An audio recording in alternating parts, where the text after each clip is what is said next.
안녕하세요. 보이스피싱 전문 김경남 변호사입니다. 금일은 보이스피싱 사건을 좀 다뤄보도록 하겠습니다. 용돈 벌이를 위해서 고수익 아르바이트를 찾다가 피싱 범죄에 연루되는 분들이 굉장히 많습니다. 보이스피싱 주범들은 알바몬이나 알바천국 같은 정상적인 구직 사이트에 고수익을 보장한다고 하며 구직 광고를 올리고 지원자들을 현금 전달책이나 인출책 등으로 고용해서 자금을 편취하는 데 이용하곤 합니다. 종국에 가면 총책들은 전부 다 빠져나가고 인출책이나 전달책만 남아가지고 죄를 뒤집어 쓰게 되는데요. 그런데 보이스피싱 경우는 단순 가담만으로도 그 처벌이 굉장히 무겁습니다. 통계 자료에 의하면 2020년 7월부터 2021년 6월까지 약 1년 기간 동안에 보이스피싱 판결문 252건을 분석했는데 무죄 판결이 단 2건밖에 없고 70%가 징역형, 집행유예가 28.8%를 차지했다고 합니다.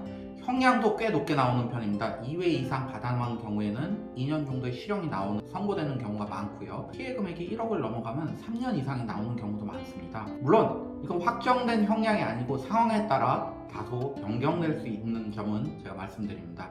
그럼 보이스피싱에 연루되면 무조건 실형을 살아야 하느냐? 그건 아닙니다. 시작부터 차근차근하게 준비해 나가시면 무죄나 집행유예 판결을 받을 가능성이 상당합니다. 대부분의 사기 사건이 그렇지만 나는 정말 고의성이 없어. 보이스피싱이 몰랐다는 사실, 그리고 각종 증거들과 함께 이 부분을 효과적으로 입증해내는 것이 굉장히 중요합니다.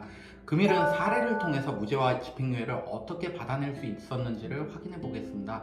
피고인은 중국에 소재한 대학교 한국어과에서 약 3년 정도 공부를 하고 한국에 교환학생으로 입국을 했습니다.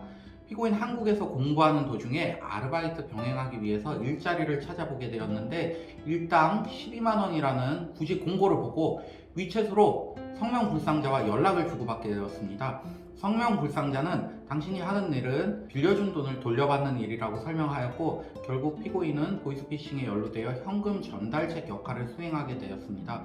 피고인은 약 6회에 걸쳐서 4,800만 원 정도를 피해자들로부터 교부받아서 보이스피싱 조직원에게 전달하였고 1심에서 징역 2년형이 선고되었습니다. 피고인은 변호인을 선임해서 항소를 제기하였는데 항소심에서 결과가 뒤바뀌었습니다. 결국 무죄가 난 것이죠. 무죄 판결의 주요한 논문은 첫째, 피고인이 나이 어린 교환학생으로 한국에 입국한 지 며칠 지나지도 않은 시점에서 사기 범행을 인식하면서 범죄에 가담한다는 것이 쉽게 믿기지 않는다는 점이고요. 둘째는 피고인이 성명불상자에게 수익이 너무 높다면서 이게 불법적인 일은 아니냐고 물었더니 성명불상자가 업무 강도가 꽤 높고 급히 채용하는 것이기 때문에 급여가 높은 것이지 이게 불법적인 일은 아니다라고 얘기를 했습니다. 그래서 피고인이 사회 경험이 부족해서 그러한 말을 믿었을 만한 개연성도 상당하다는 점이었고, 셋째로는 성명불상자가 전달한 금융위원회 위원장 명의의 문서를 피고인이 중국인이라는 사정을 고려하면 금융위원회가 공공기관임을 알지 못했을 가능성도 배제할 수 없는 점.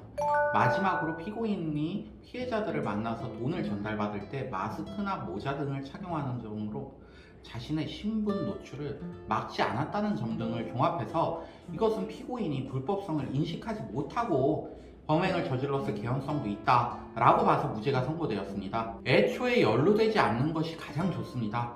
만약 보이스피싱 전달책이나 인출책, 수거책으로 연루되었으면 그 경우에는 어떻게 해야 할까요? 미필적 고의조차도 없이 보이스피싱에 연루된지 몰랐다는 것을 각종 증거들을 통해 효과적으로 입증해야 되는데 이 부분이 쉽지만은 않습니다. 특히 경찰 조사에 가보면 수사관님들이 굉장히 베테랑임을 알 수 있고요. 그분들의 유도신문에 넘어갈 가능성도 있고 일반인 분들이 경찰 조사에 처음 간다는 게 굉장히 부담스럽기 때문에 논리적으로 조목조목 자신을 변호하기 어려운 측면이 존재합니다. 그 상황에서 자신의 억울한 감정을 감정적으로만 호소하는 것은 전혀 도움이 되지 않습니다. 그 진술 한마디 한마디가 재판에서 유죄 증거로 활용될 수 있으니까요. 첫 번째, 경찰 조사 때부터 변호사와 함께 철저하게 준비하셔서 집행유예나 무죄 판결을 받으시길 바랍니다. 감사합니다.